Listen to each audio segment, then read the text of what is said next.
बात पहुंचेगी कि नहीं पहुंचेगी। सभापति महोदया, उत्तर प्रदेश से जब से हारे हैं तब से कोई नमस्कार नहीं कर रहा है। तकलीफ वो है आपको। कंप्लीट करिए। वो वीडियो हमने देखा है कि कोई किसी को नमस्कार नहीं कर रहा है, कोई किसी को देख नहीं रहा है। चलिए, धन्यवाद माननीय। और जो अपने आप को बहुत ताकतवर कहते थे, बहुत ताकतवर कहते थे आप अपने आप को, जिसने हराया उसको नहीं ये हटा पा रहे हैं। जो मैंने बहुत छोटा सवाल पूछा था, मैं दूसरी बात कहता हूं, अगर ये जो बात आप कह रहे हो, तो आपको जरूरत क्यों पड़ रही कि आपको उत्तर प्रदेश में और प्रदेशों में कोटा देना पड़ रहा है 10%। सभापति महोदया, जब सरकार का बजट मैं पढ़ता हूं तो जो स्कीम्स लाई जा रही हैं उसमें, क्या ये स्कीम नौजवान को पक्की नौकरी दिलाएगी?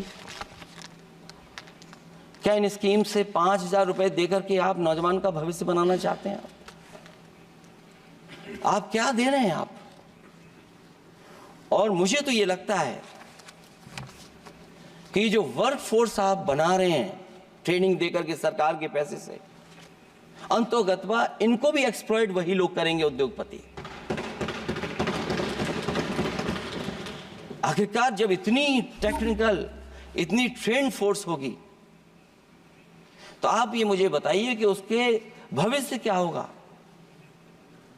अगर इतने बड़े पैमाने पे आप ट्रेनिंग करा रहे हो, सरकार का बजट उसमें खर्च हो रहा है, तो सभापति महोदय उनका भविष्य क्या होगा? 5 साल के बाद। और जो अग्निवीर वाली नौकरी है, सभापति महोदया, कोई भी नौजवान जो फौज के लिए तैयारी करता है वो कभी स्वीकार नहीं कर सकता। जब पहली बार ये स्कीम आई थी अग्निवीर, उस समय बड़े बड़े उद्योगपतियों से ट्वीट कराया गया था कि अग्निवीर से अच्छी कोई योजना नहीं है, इनको हम नौकरी दे देंगे, हम अपने यहां रख लेंगे। और शायद सरकार में बैठे लोगों को यह बात याद होगी, क्योंकि सरकार खुद स्वीकार करती है स्कीम ठीक नहीं है, तभी वो अपनी अपनी सरकारों से कह रहे हैं कि अग्निवीर वाले जो लौट करके आएंगे उन्हें कोटा दीजिए, आप नौकरी दीजिए।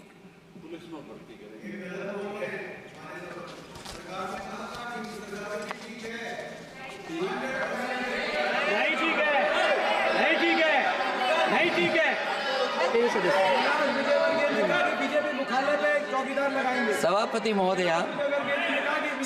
महोदया, मैं बैठ जाता हूं, आप खड़े होकर के कह दीजिए अग्निवीर व्यवस्था अच्छी है। मैं इस सभा में खड़े होकर कहता हूं, उस राज्य से आता हूं, हिमाचल प्रदेश से, जिसने पहला परमवीर चक्र विजेता मेजर सोमनाथ शर्मा दिए। कारगिल के युद्ध में सबसे ज्यादा शहीद होने वाले हिमाचल प्रदेश के वीर नौजवान थे। 4 परमवीर चक्र विजेता हुए, उसमें से 2 कैप्टन विक्रम बत्रा और सूबेदार संजय कुमार हिमाचल प्रदेश से हुए।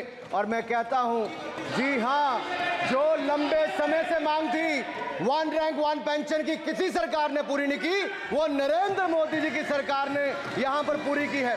और मैं एक बात और कहता हूं, अखिलेश यादव जी सुन ले, अग्निवीर में 100% एम्प्लॉयमेंट की गारंटी है और रहेगी। माननीय सदा साहब अपनी बात। सभापति महोदया, जो मैंने बहुत छोटा सवाल पूछा था, मैं दूसरी बात कहता हूं, अगर ये जो बात आप कह रहे हो, तो आपको जरूरत क्यों पड़ रही कि आपको उत्तर प्रदेश में और प्रदेशों में कोटा देना पड़ रहा है 10%। सभापति महोदया, बैठी। सभापति महोदय, जहां तक परमवीर, रुक जाइए।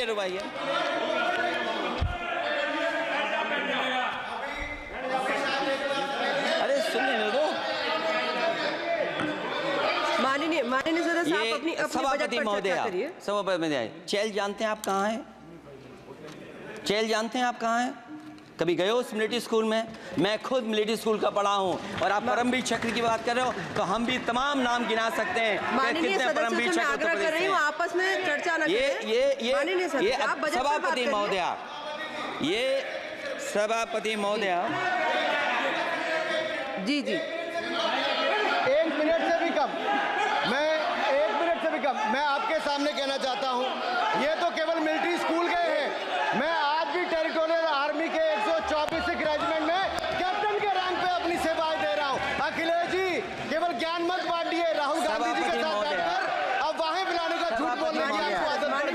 प्लीज बैठिए, प्लीज प्लीज। माननीय सदस्य से मैं आग्रह कर रही हूँ, आप अपनी बजट पर चर्चा करें। सभापति महोदय, आपका समय पूरा हो गया है, मैं प्लीज कंप्लीट करिए। सभापति महोदय, मैं इसलिए नहीं कह रहा, मैं क्या बात कहना चाहता हूँ, शायद मंत्री जी नहीं रहे इसलिए तकलीफ परेशानी ज्यादा है। और आप अरे हमारा दर्द नहीं समझोगे, हम आपका दर्द चेहरे से पढ़ते हैं। अच्छा दर्द मैं बताता हूँ, दर्द मैं बताता हूँ। माननीय सदस्यों से मैं आग्रह कर रही हूँ, सभापति महोदय, दर्द मैं बताता हूँ, दर्द में बताता हूँ। बजट पर चर्चा करिए माननीय, प्लीज बजट पर चर्चा सभापति करिए। दर्द में बताता हूँ, देखिए दर्द बात पहुंचेगी कि नहीं पहुंचेगी। सभापति महोदय, उत्तर प्रदेश से जब से हारे हैं तब से कोई नमस्कार नहीं कर रहा है, तकलीफ वो है आपको। कंप्लीट करिए। वो वीडियो हमने देखा है कि कोई किसी को नमस्कार नहीं कर रहा है, कोई किसी को देख नहीं रहा है। चलिए धन्यवाद, धन्यवाद माननीय। और जो अपने आप को बहुत ताकतवर कहते थे, बहुत ताकतवर कहते थे आप अपने आप को, जिसने हराया उसको नहीं ये हटा पा रहे हैं। अब बात समझ में नहीं आई ना? माननीय जिसने हराया उसको नहीं हटा पा रहे। और अगर सभापति महोदय, अग्निवीर व्यवस्था समाजवादी लोग स्वीकार ही नहीं कर सकते। आप बजट पर पूरी अपनी बात सभापति रखिए। महोदय, अग्निवीर स्वीकार नहीं कर सकते। आप अपनी जब भी चर्चा हम रखिए, सत्ता में आएंगे, साल 2 साल, ये चलने वाली सरकार नहीं है, गिरने वाली सरकार है, याद रखना आप। माननीय सदस्य, और देखिए आप क्यों नहीं समझ रहे हो, साइकिल हमारा चुनाव चिन्ह है, साइकिल ही आपको सरकार चलवा रही है। जिस दिन साइकिल हट गई आप कहां बैठे मिलोगे। और दूसरे हमारे साथी हैं जो हमें लेकर के यहाँ लाए थे। माननीय सदस्य से मैं आग्रह कर रही हूँ, कंप्लीट करिए। सभापति महोदय, मैं 2-3 बातें कहता हूँ यूपी को लेकर के मैं मांग करता हूँ। कंप्लीट करिए आप। सभापति महोदय, चंबल एक्सप्रेस वे बनना चाहिए, क्योंकि देश का सबसे बड़ा एक्सप्रेस वे जो 1 लाख करोड़ का बना है वो दिल्ली मुंबई से है। और यूपी को क्यों नहीं जोड़ रहे हैं आप? गंगा को लेकर के सब चिंतित हैं, गंगा की सफाई अभी नहीं हुई है। जो बजट गया पता नहीं कहाँ चला गया, किसी को नहीं पता। जैसे पानी बहा वैसे ही बजट भी चला गया। दूसरा, क्योंकि मंत्री जी बैठे हैं, वो जानते होंगे मंत्री जी कि देश की सबसे अच्छी लाइन सफारी बनी है इटावा में, और उस लाइन सफारी को बनाने में हम लोगों को बहुत समय लगा, क्योंकि एक लाइन सफारी, एनिमल सफारी अगर बननी हो उसको बनाने में बहुत टाइम लगता है, बहुत जगह से परमिशंस लेनी पड़ती हैं।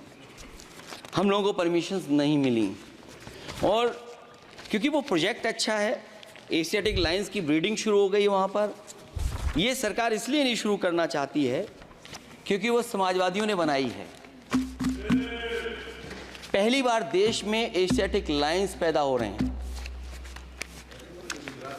नहीं, वहाँ पर इटावा में पहली बार हो रहे हैं, और वो इसलिए नहीं शुरू कर रहे हैं। और वो शेर मैं बता दूं आपको, शेर आया था कि कोई और आया था, वो कहानी मैं नहीं पढ़ूंगा यहाँ पर, फिर मैं बोल दूंगा तो फिर कहोगे कि क्या बोल दिया मैंने, इसलिए मत बुलवाइए तो ही अच्छा है।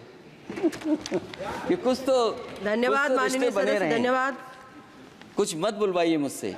सभापति महोदय, मैं ये कहना चाहता हूँ कि लाइन सफारी, एनिमल सफारी उस क्षेत्र की, यूपी की प्राइड है वो, कि पहली बार ब्रीडिंग सेंटर एशियाटिक वहाँ पर बन गया है।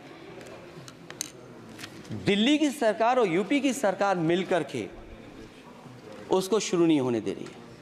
मुझे उम्मीद है कि उसको शुरू करवा देंगे आप। और आखिरी में मैं कहता हूँ, चलते चलते आप 2 लाइनें कहता हूँ, बुनियाद को नकार कर जो इमारतें उठाएंगे, हम भी देखते हैं वो किस मंजिल तक जाएंगे। धन्यवाद, बहुत बहुत।